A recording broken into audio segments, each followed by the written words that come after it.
आहेच ना जसं बोला कधी बोलून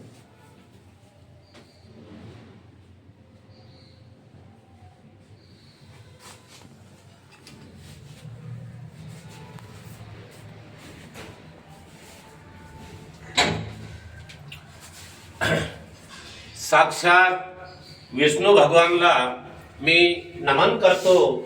स्वतः नारायण गोडे, मी 73 पासून या मंदिराचा परिसर, इथे 37 दिवसाची यात्रा असते।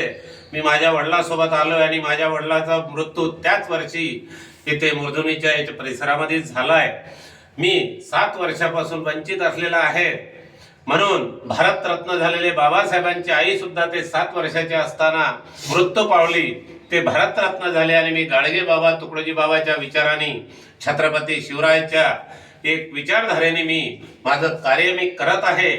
मी वणी शहराचं रंगनाथ सभेचा मंदिराचा जो परिसर आहे तो पूर्ण एक अतिक्रमण मुक्त, घाणमुक्त करावा अशी आता आलेले जे नगरसेवक आणि नगराध्यक्ष आहे त्यांना छान सद्बुद्धी द्यावी विष्णू भगवाननी, आणि व्यसनमुक्त शहराला करावं, खड्डे मुक्त करावं, घाण मुक्त करावं। वणीचं रुग्णालय घाणीच्या याच्यामध्ये वेढलं आहे, त्याला सुद्धा मुक्त करावं।